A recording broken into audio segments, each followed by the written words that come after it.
João Coutinho de Figueiredo anunciou a candidatura à presidência da República em agosto e é até agora a maior surpresa da pré-campanha.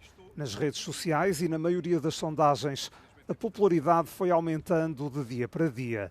O trio da frente ainda leva uma vantagem confortável nas intenções de voto, mas o eurodeputado liberal mantém o rumo. Definiu como meta a segunda volta e confia que a 18 de janeiro não vai ficar a ver navios. Quanto é que tinha o Mandani 10 meses antes de ser eleito mayor de Nova Iorque?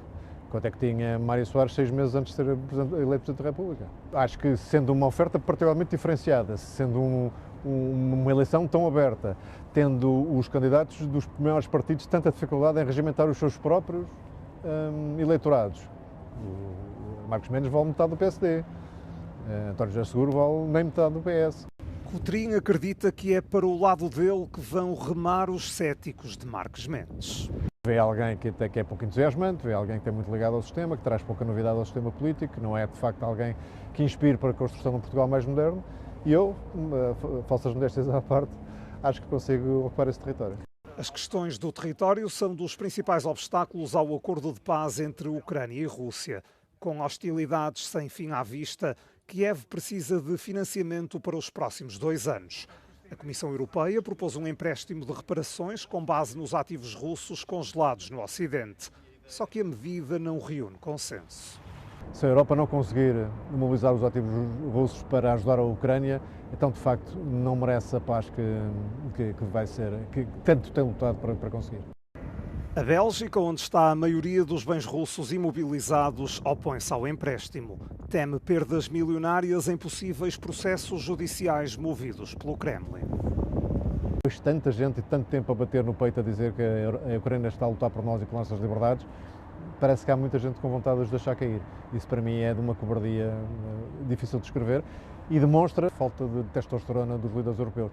Enquanto não tivermos essa coragem e manifestarmos essa vontade de defender os nossos interesses e os nossos valores e aqueles que estão connosco, enquanto não manifestarmos isso, os tiranos e tiranetes como Putin vão sempre achar que têm via livre para continuar a agressão.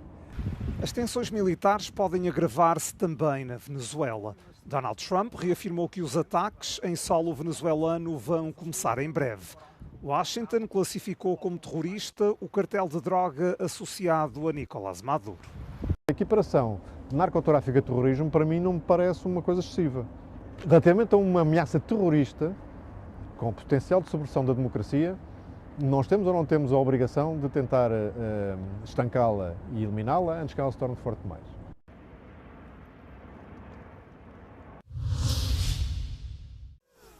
O recurso aos drones na guerra na Ucrânia e a recorrente violação do espaço aéreo europeu por parte destas aeronaves exigem um realinhamento da estratégia de defesa. Quem o diz é o general irlandês Sean Clancy, presidente do Comitê Militar da União Europeia, que defende que todas as estruturas políticas, económicas e militares do bloco devem estar prontas para se defender, mas afirma que para que isso aconteça, a União e a NATO têm de trabalhar de forma mais coordenada. There is a stronger relationship required between the EU and NATO.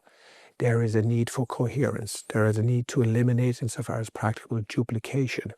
And the Drone Defence Initiative is about actually creating a greater coherence between civil society, the military, and the allies in this instance, of course, and the command and control structure of NATO, and NATO's role in terms of the defence and the deterrence in Europe is sacrosanct. Para melhor reagir às ameaças híbridas, o Bloco Europeu lançou a Iniciativa de Defesa contra Drones, reconhecendo-se a necessidade de adotar uma abordagem coesa depois de uma série de avistamentos destes aparelhos, por exemplo, na Dinamarca, Bélgica e Polónia. So this is a pan-European issue, and the hybrid threats are borderless. They're non-discriminatory when it comes to actually malign actors or deliberate actions that are undertaken in this sphere. So this is about actually creating a coherent approach across Europe. The first responsibility, of course, is on individual member states. Segundo o general, na guerra na Ucrânia existiu uma combinação de combate terrestre com a utilização de drones que impediu que a linha da frente avançasse de forma significativa. É por isso que a Europa precisa de se preparar para a próxima evolução de natureza militar, garantindo que o bloco tenha os recursos necessários para pesquisa, desenvolvimento e inovação. As conversações sobre o desequilíbrio comercial com a Europa e as relações de Pequim com a Rússia, com vista a pôr termo à guerra na Ucrânia, estiveram no centro do encontro entre os presidentes de França e China, Emmanuel Macron e Xi Jinping, em Pequim. O primeiro tema discutido foi a guerra na Ucrânia. Apesar do governo chinês insistir constantemente que quer a paz, nunca condenou a invasão russa e recebeu várias vezes o presidente russo Vladimir Putin desde o início do conflito em fevereiro de 2022. Bruxelas também suspeita que a China esteja a fornecer componentes militares ao exército russo.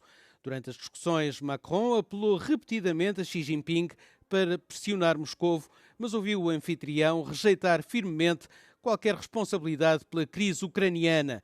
Acompanhado por 35 líderes empresariais, o presidente francês propôs também investimentos cruzados à China para reequilibrar as relações comerciais e defendeu a cooperação com o G7 para uma governação económica baseada em regras. Os desequilíbrios comerciais são outro dos principais pontos de discórdia entre o velho continente e Pequim. As práticas comerciais chinesas, dos automóveis elétricos ao aço, são consideradas injustas por Bruxelas.